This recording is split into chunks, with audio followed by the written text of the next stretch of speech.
Assalamualaikum and hi guys. So kepada siapa yang baru first time tengok video aku, nama aku Aziz. Siapa yang dah subscribe, thank you. Siapa yang belum subscribe lagi, korang boleh tekan butang subscribe kat bawah. Korang on notification sekali.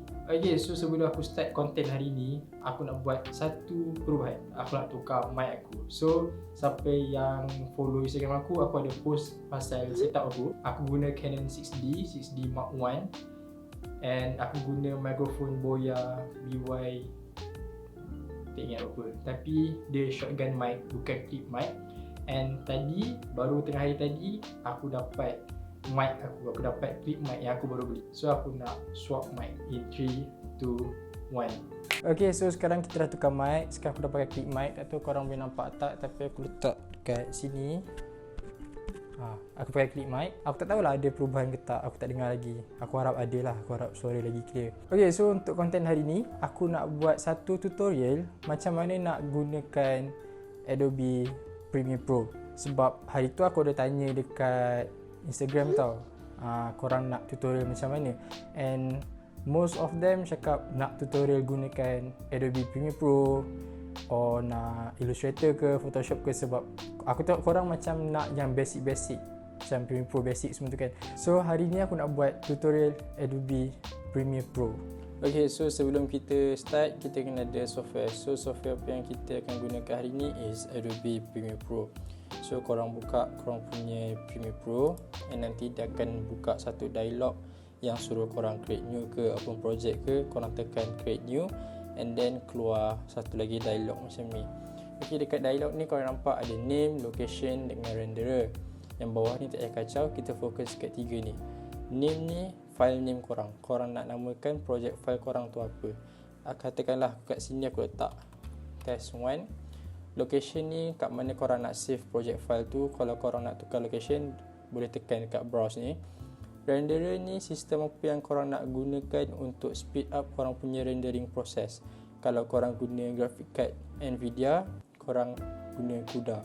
Sebab graphic card Nvidia ni dia ada CUDA cores. Kalau AMD aku tak sure dia ada ke tak. Contoh macam AMD Radeon ke RX punya line up ke, aku tak tahu dia punya sistem macam mana. Tapi kalau GTX dengan RTX, kita ada CUDA. Bawah ni tak payah kacau. And then kita tekan OK. So bila tekan OK, akan buka macam ni. Ini ialah default layout untuk Adobe Premiere Pro lah. Kalau korang first download pun akan dapat macam ni. Boleh tukar, tapi awal-awal macam ni. Okay, so kita ada 4 panel, 5 termasuk tools yang kecil ni. Yang first is effect controls. Kat sini yang korang boleh ubah korang punya effect kat footage apa semua. And then kita ada monitor. Kat sini kita punya monitor. And then kita ada kita punya project punya folder. Kita ada project, effects apa semua. And then kat sini ialah timeline kita. Yang kecil ni tools. So first of all, before korang buat apa-apa, korang kena buat sequence. So macam mana nak buat sequence? Dekat bawah ni ada tulis new item, tekan and then tekan sequence. So dia buka dialog macam ni. Korang pergi dekat settings, editing mode, custom. Time base ni korang buat macam mana korang nak. Kalau korang nak buat yang 60 fps ke, korang tekanlah, pilih kat sini. Kalau 25 ke 24 ke, korang pilih kat sini juga. Frame size ni korang punya output nanti. Ataupun korang nak punya kerja tu, korang nak buat dalam HD ke 4K ke. Kalau 4K, tulis frame size 4K. Kalau Full HD, tulis frame size Full HD. Contohnya macam ni, 1920 darab 1080 is Full HD. So ini aku dah letak frame size dia.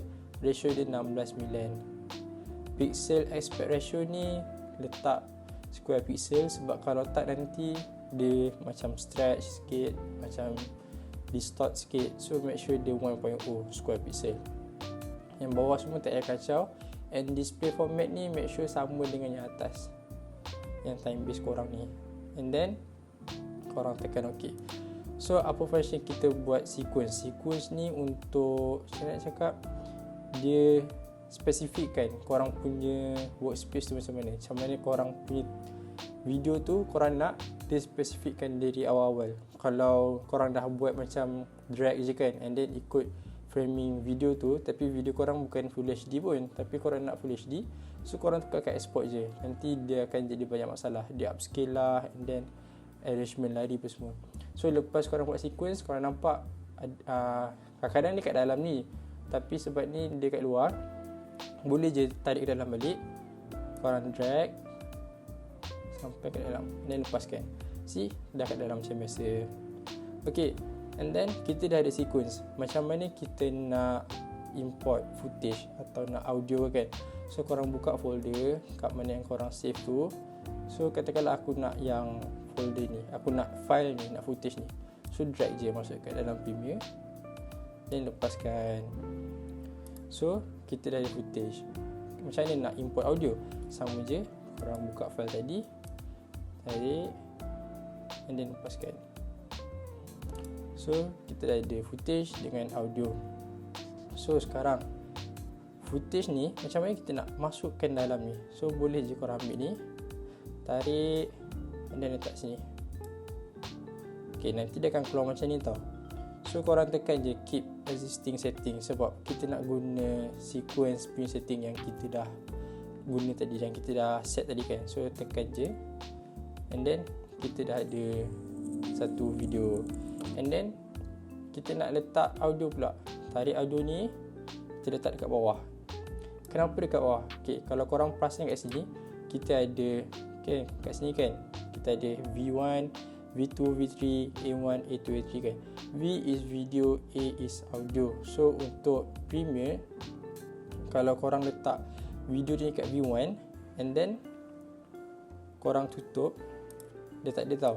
Tapi bila korang ambil satu, letak kat atas, and then tutup, dia still ada. Sebab Premiere Pro dia pentingkan yang kat atas punya video. Means kalau ada yang dekat V2, dia akan tunjukkan yang V2 punya. Kalau atasnya ada yang V3 punya, dia akan tunjuk yang V3 punya footage lah. And audio pula A1, A2, A3. Audio dia tak kisah, dia campur je. Dia akan play semua sekali, tak macam video. Video dia play yang atas. Okay, so untuk effects control, kat sini lah korang nak adjust korang punya, macam mana cakap, main setting, main adjustment untuk korang punya video. Katakanlah kalau korang nak besarkan ke atau kecilkan, korang boleh guna scale ni. Atau korang nak kiri kanan, korang boleh guna kiri kanan. Kalau atas bawah kat sini. And kalau korang nak rendahkan opacity dia, korang boleh tekan yang ni, main-main kat sini. And kat bawah ni, kalau korang perasan ada audio effects. Kat sini korang boleh adjust volume korang. Korang nak rendahkan ke, nak tinggikan ke. And then dekat tepi ni, kalau korang tengok, dia kecil kan. Okay, kalau korang tengok, kita ada yang macam nak panah, macam pisau cukur semua ni kan. Okay, so yang ni ialah selection tool atau selective. Ni guna dia untuk ubah macam biasa semua. And ini ialah razor tool ataupun cut ataupun trimmer. So function dia untuk korang potong-potong, and then boleh delete sini, sini. Okay, and benda-benda ni dia ada dia punya ni juga tau. Dia ada dia punya, saya nak cakap, shortcut. Kita ada V untuk selection tool, kita ada C untuk razor tool. Okay, and then macam mana nak guna dia? Okay, korang tekan je kat keyboard korang, tekan C. C, dia dah pergi dekat razor tool. Korang tekan V balik, dia dah dekat selective. So C, korang boleh cut, tekan V, and then boleh delete semua. Macam tu je. Okay, and then kita nak export video. Macam mana kita nak export? So korang tekan kat file, and then pergi dekat export, lepas pergi kat media. So dia akan keluar dialog macam ni tau. Bila dah keluar dialog macam ni, korang nampak tepi ni kan, setting macam-macam ni kan. Okay, first korang tukar dia punya format. Format dia is H.264 kalau untuk export video lah. And then preset dia, korang boleh pilih preset sendiri. Kat sini ada YouTube, ada apa semua. And korang nak custom pun boleh. Macam aku biasa custom. So korang pilih je lah kalau korang malas nak buat yang preset tu semua, korang tekan je YouTube KNTP, and then kat bawah semua tak kacau. Kalau korang pakai preset atau kalau korang buat sendiri, korang boleh tukar bitrate dia semua kat sini, and then tekan export. So dah kan encoding, and then export macam biasa. Okay, so lepas korang tengok tutorial tadi, senang je kan nak edit video, nak guna Adobe Premiere Pro, nak susun timeline, semua tak adalah susah mana pun, asalkan korang faham dia punya basic. Okay, so before aku habiskan aku punya content kali ni, aku harap korang dapat ilmu daripada aku punya sharing. Even tak banyak, even sikit pun, at least korang dapat. Walaupun korang dapat cara nak crop or trim footage pun, at least dapat lah kan. Aku harap aku boleh buat banyak lagi content, aku boleh buat banyak lagi sharing. And untuk tolong aku buat banyak lagi sharing or content, korang boleh tekan subscribe kat bawah, on notification sekali. Okay, aku rasa tu saja daripada aku, and jumpa next content. Assalamualaikum.